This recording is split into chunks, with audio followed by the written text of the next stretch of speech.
kind of weird at the bottom of this little tiny waterfall. You can see this pool of water. There's this like pile of rock. It's pretty firm and solid. This is actually similar to the way that stalagmites form in caves. These drops of water are carrying with them little bits of sediment that they've eroded away from somewhere else upstream. When they fall here, some of that sediment gets stuck on the bottom, right where the water is falling, and can harden and cement back together into this rock formation that's there. Now, it's also getting eroded again because of the gravity of the water, so it's not going to get very big. But in caves, this happens much more slowly, and those stalagmites that form can sometimes get really, really tall, eventually forming columns that actually join the top of the cave. And it's not been eroded, it's actually been deposited and then cemented together, but so slowly, drop by drop, that it builds this tower of rock. An easier way to visualize the formation of stalactites and stalagmites is here. You can see on these logs all these icicles are forming, but you can also see there's water falling too. Way up above me, you can see water dropping off of this cliff and landing here. Well, in the right conditions, that water hardens back into ice. Water is the same way. It can become a liquid, like magma, or it can flow through liquid, like sediments. In the right conditions, those pure particles of rock, those sediments, harden back together.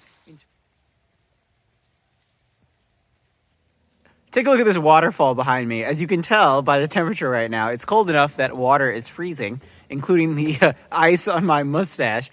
And the same thing happens on this slope. As water dribbles down from the top, where a waterfall naturally would be coming down from a stream up there, you see that it starts to freeze and form these little icicles. Now, not all of it does. Some of it lands and doesn't fall right away, finds a place to pool, to settle, and if the ground is cold enough, it freezes on impact. Well, other parts will roll right off and fall down, so you hear some water dripping and landing there. Now, the thing that's forming there is also a pool of ice. It's sort of like a stalagmite. It's forming upwards, whereas the ones coming down are stalactites of ice. They're coming downwards. And stalagmites and stalactites are easily confused. It doesn't matter if you know the difference, but the key is that they can form in both directions. They can form as they dribble down and then hang on as they freeze, or they can form as they land and pile up and freeze. Guys, I'm standing here in a place called the Rock House. It's a big cave system formed a long time ago, a few years ago, but there's a lot of structures in it that are evidence that there used to be people living here, most likely Native Americans, maybe after that some people who moved here from Europe and took their lands. But there's a lot of interesting cracks and formations in the walls. If you look up top, you can see this massive crack in the cave that's kind of separating the two halves of the cave. And then it comes down over here. And all of that would have been a slow process of erosion because you can tell that the corners of it are really smooth. So it happened a while ago. It's now started to smooth out. Now, some of these structures that form, like over here, I'm going to take my dog around because he is exploring as well.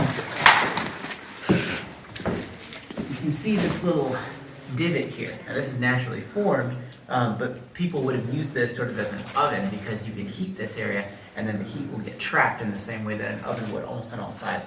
There's even some small little holes on the inside of this where you could bake small pieces of bread and other things like that. And so a lot of people were able to use these natural houses to do a lot of the things that they would need to do in a man-made house.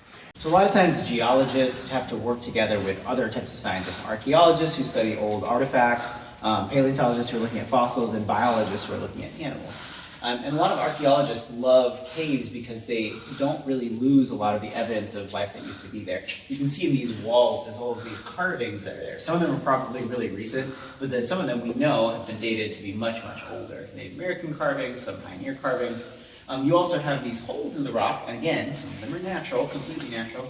But you can see this one here has this square shape, and then has a small little runoff area. It looks like Oliver's trying to drink some of it. That would have been used to collect and use water or store something. There's all of these areas here now that are being used by birds. You can see all this bird poop here, but also young feathers of birds. Don't eat the poop, Oliver. You're so gross. And these young feathers of birds probably mean that birds are using this for their babies to hatch eggs. And so biologists can help identify what birds are using this and why they might be using this habitat as a safe space to raise their young. Now, most of these cave formations, while being really old, can be pretty fragile. As you can see by the carvings, humans have the tools to break these apart. And so they have to protect these structures because they take millions of years to form, but only a couple years to destroy.